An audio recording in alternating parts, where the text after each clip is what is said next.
Hello guys, ഇപ്പൊ നിങ്ങൾ കാണുന്നത് ഞങ്ങൾ തിരുവനന്തപുരത്തോട്ട് പോണ വീഡിയോ ആണ് ഗൈസ്.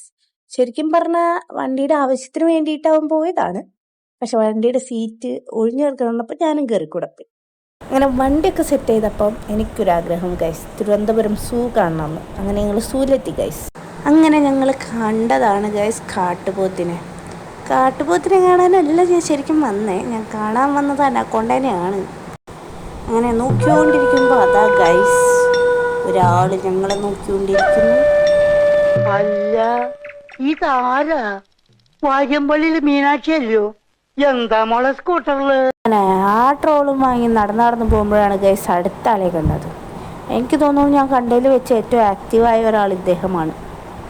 24 മണിക്കൂർ നടത്തം മാത്രമേ ഞാൻ കണ്ടുള്ളൂ. ഞാൻ അവിടെ ചെന്നപ്പോൾ തൊട്ട് നടത്തായിരുന്നു. ഞാൻ അവിടെ അരമണിക്കൂർ അവിടെ നിന്നിട്ടുണ്ടാവും. ആ നേരം വരെ അവൻ നടത്തായിരുന്നു ഗൈസ്. അങ്ങനെ സിംഹം, കടുവ, പുലി നമുക്ക് കണ്ടു കഴിഞ്ഞു എന്ന് പറഞ്ഞാൽ ഇപ്പോഴാണ് ഗൈസ് അവിടെ നിന്ന് എടുത്ത് ഇറങ്ങി വരുന്നത്.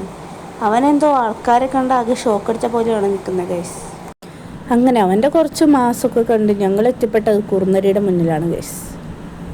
അവരാണെങ്കിൽ നിങ്ങൾ വരെ പോവേ എന്നുള്ള മൈൻഡിലാണ് കിടക്കുന്നത്. അങ്ങനെ ഞങ്ങൾ നടന്ന് ഞങ്ങൾ എത്തിയത് മുള്ളംപന്നിയുടെ കൂട്ടിലായിരുന്നു ഗൈസ്. പക്ഷെ മുള്ളംപന്നിനെ നിങ്ങൾക്ക് കാണാൻ പറ്റുമോ എന്ന് എനിക്കറിയില്ല. ഞങ്ങളെ ആയിരിക്കും നിങ്ങൾ കാണുന്നത്. അതിൻ്റെ ഉള്ളിൽ മുള്ളംപന്നി ഉണ്ട് ഗൈസ്. ഇതാ നിറച്ച് എടുക്കുന്നത് മൊത്തം മുള്ളംപന്നിയാണ്. അങ്ങനെ ഞങ്ങൾ പാമ്പിൻ്റെ അടുത്തെത്തി ഗൈസ്. അങ്ങനെ ഞാൻ ആഗ്രഹിച്ച മുതൽ ഞാൻ കണ്ടു.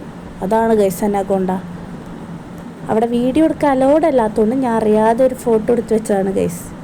അങ്ങനെ ഇവിടെ ചുറ്റിക്കറങ്ങിയ ക്ഷീണം കൊണ്ട് ഞങ്ങൾ ബാക്കി വീഡിയോ എടുക്കാൻ മറന്നുപോയി ഗൈസ്. ഞങ്ങൾ ബാക്കി വീഡിയോ എടുത്തില്ല, വീട്ടിൽ വന്ന് കിടന്നുറങ്ങി. അപ്പം അത്രേ ഉള്ളൂ ഗൈസ്. ബൈ ബൈ, അടുത്ത വീഡിയോയിൽ കാണാം.